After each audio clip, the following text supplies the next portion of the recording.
zaman itu. Kan udah tadi. Penutup ya. Hah? Pak.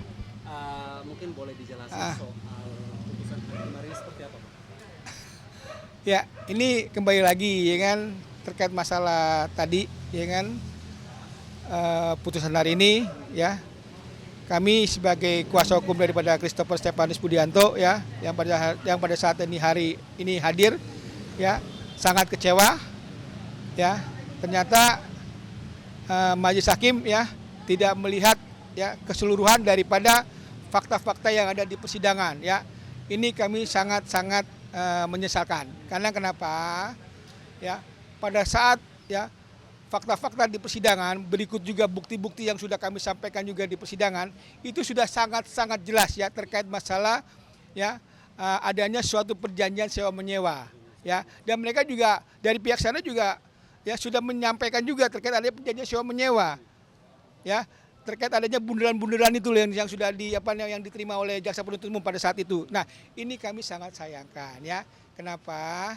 Ya, seharusnya hari ini klien kami bebas ya dari putusan ini ya.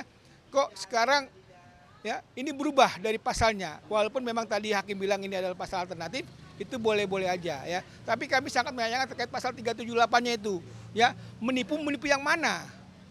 Kecuali kalau klien kami menipu ini tidak memberikan sesuatu kepada orang tersebut, ini salah. Ini kan dia sudah memberikan sesuatu, yaitu nilai keuntungan pada saat dia melakukan perjanjian sewa menyewa pada saat itu. Ini mana gitu loh. Kan aneh menurut kami gitu loh. Artinya Christopher sendiri dijatuhin hukuman berapa tahun, Pak? Ya, nah terkait tadi putusan yang disampaikan oleh majelis hakim pada saat ini ya, klien kami dijatuhi putusan itu 2 tahun 6 bulan ya. Nah ini juga kami juga sangat menyayangkan ya terkait masalah pasal yang sekarang kami dengar ya, yang tadi dari jaksa penuntut umum pada saat itu dia hanya menyampaikan didakwannya dua pasal ya, pasal alternatif ya. Terus di tuntutan dia hanya menyampaikan 1 pasal ya, pasal 372 ya. Nah, ini sekarang kami juga kaget lagi ternyata hakim mengambil pasal alternatif itu yaitu pasal 378. Nah, ya, makanya kami juga sangat sangat menyayangkan ya. Alasannya apa dia mengambil pasal 378-nya? Ya, kalau pasal 378 itu jelas ya. Itu ada perbuatan memang tanda kutip ya menipu seseorang, tapi kan kami kan nggak menipu. Ya kan? Nah, nggak ada indikasi penipuan, ini yang mana? Gitu loh.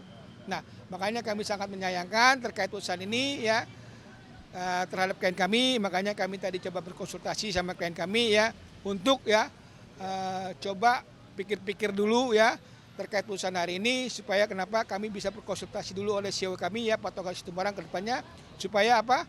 Supaya klien kami ini bisa untuk mendapatkan ya suatu keputusan yang pasti gitu loh. Ya. Bukan dengan pasal yang tadi disampaikan oleh majelis hakim itu, pasal penipuan. Ini kan aneh menurut kami. Artinya langkah yang mau diambil oleh tim kuasa hukum dari CSP ini seperti Ya, apa, Pak?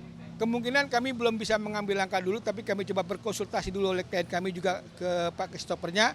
Apapun nanti yang terjadi ya, dan juga persidangan pada hari kami dari kuasa hukum menghormati ya apa yang disampaikan oleh majelis hakim pada saat ini yang CSP sidang. sendiri menerima nggak putusan tadi? Kalau untuk Pak CSP sendiri dia masih pikir-pikir. Karena kenapa? Ini kan dia sangat menyayangkan. Kok jadi jatuhnya pasal penipuan? Kan aneh menurutnya klien kami yang seharusnya sudah jelas ini kan pasalnya memang bukan pasal penipuan. Kok ada perjanjian sewa menyewa di sini mana ya yang dibilang pasal penipuan itu? Aneh menurut kami. Harapan dari CSP sendiri apa sih, Bang? Apakah pengen bebas murni atau seperti apa? Ya, terkait harapan dari klien kami Pak Christopher Stefanus Budianto ya, dia menginginkan ya klien kami ini bebas sebebas-bebasnya ya dari dakwaan atau tuntutan jaksa penuntut umum ya. Karena kenapa? Kembali lagi ya, si pelapornya ini yang bernama Septio Jatmiko ini kan sampai sekarang kan itu kan klien kami kan nggak kenal dia dan tidak ada hubungan hukumnya, dan ini sudah diputus kuasanya sebelumnya oleh Jessica Iskandar ya. Dan ini sebagai mantan daripada kuasanya ya, kuasa hukum Jessica Iskandar. Nah, kok bisa sampai sekarang ini kok bergulir di Pengadilan Negeri Jakarta Selatan. Ini kami sangat sayangkan. Yang seharusnya merasa dirugikan itu si pihak Septio Jatmiko bukan Jessica Iskandar, kan aneh menurut kami. Dan dia hanya sebagai saksi di situ loh. Bang Taufik, tadi dari putusan hari ini katanya ada beberapa indikasi yang berarti janggal oleh sidang hari ini, putusan hari ini seperti apa? Betul. Sangat disayangkan sekali dalam putusan kali ini memang karena beberapa kejanggalan yang seharusnya klien kami itu tidak bertanggung jawab terhadap kasus ini. Tapi malah dia diseret ke pidana. Kenapa? Karena dia hanya bawahan. Yang atasan, direktur utama yang berinisial AE ini tidak pernah diperiksa, hilang, kabur. Tidak tahu kemana. Kami tidak tahu apa alasan dari penyidik atau misalkan dari majelis hakim tidak pernah memanggil atau memeriksa pimpinan tersebut.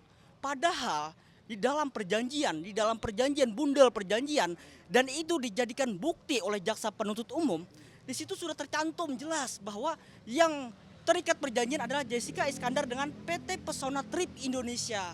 Jadi bukan kepada klien kami. Jadi kalau misalkan Jessica Iskandar mengalami kerugian, gugat atau laporkan ke polisi, seretlah ke pimpinannya, jangan seret ke bawahannya. Tapi CSB ini adalah seorang komisaris kan? Dia bawahan, iya dia sebagai komisaris tapi ada atasannya lagi, yaitu direktur utama yang berinisial AE itu. Dan itu tidak pernah memberikan keterangan, sehingga ada indikasi bahwa mengkriminalisasi klien kami. Maka dari itu kami sangat yakin pada awalnya bahwa CSB ini atau klien kami diputus bebas, tetapi nyatanya sekarang ini kami sangat kecewa. Apakah dari tim kuasa hukum CSB sendiri sudah mendalami mendalami soal itu? Soal di mana direktur utama itu sampai sekarang belum? Dan sampai sekarang, iya betul, kami mencoba untuk mendalami di mana ini keberadaannya. Tapi sampai sekarang, Kalau untuk mendalami itu, Iya. itu kembali lagi kinerja daripada kepolisian, bukan dari kami. Betul. Ya, mereka harus membuka dong, ya. Iya. Jangan diam aja. Kenapa Iya. klien kami di sini dijadikan korban, ya? Betul. Terkait masalah ini aneh menurut kami. Ya, kejar itu si direktur utamanya sampai sekarang, mana? Tongolin dong. Ya, sampai hari ini dia belum pernah diperiksa itu di pengadilan. Di polisi aja belum pernah diperiksa. Sampai saat ini juga waktu persidangan juga dia nggak pernah hadir, kan lucu buat kami. Makanya benar di sini ada kriminalisasi dari klien terhadap klien kami ya atas ya kasus yang menimpa klien kami di sini. Nah, ini kami sangat sayangkan ya. Makanya kami nanti coba untuk menanggapi ya terkait 7 hari yang kami dikasih waktu oleh Pengadilan Negeri Jakarta Selatan untuk ya mengambil sikap ya terkait masalah ini nanti ke depannya. Intinya itu. Ada usaha dan upaya lain nggak terkait dengan apa yang dilakukan oleh Jessica Iskandar ini? Mungkin dari pihak CSB ingin melapor balik atau seperti apa nanti?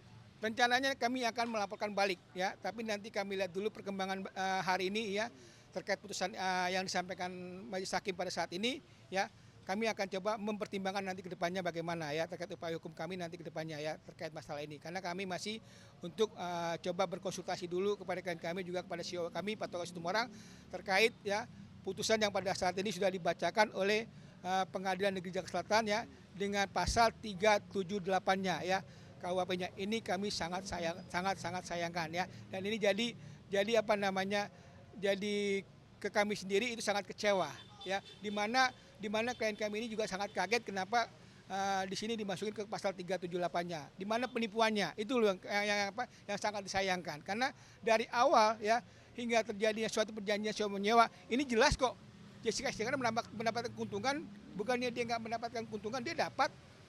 Di mana di sini dibilang penipuannya, kan aneh. Dan itu jelas pada saat itu ada perjanjian ya yang dibuat antara pihak Jessica Iskandar ke PT Trip ID-nya sendiri, itu ada dan mereka sudah menjelaskan sendiri pada saat itu di persidangan dan sudah juga menyampaikan sendiri di persidangan bukan melalui klien kami Christopher Stefanus Budianto tapi kepada PT-nya ya PT Trip ID-nya itu loh. Yang di mana pada saat itu ya direktur utamanya itu saudara AE ini dia sebagai penanggung jawab ya terhadap masalah-masalah atau pekerjaan-pekerjaan ya dalam perusahaan tersebut. Itu intinya. Kalau klien kami hanya sebatas komisaris di PT Trip ID itu. Tidak ada bertanggung jawab terhadap kinerja daripada perusahaan tersebut. Itu aja intinya. Jadi kita menunggu setelah 7 hari ini ya? Ya, intinya menunggu aja dulu 7 hari ke depannya. Oke, thank you ya. Audio Jungle.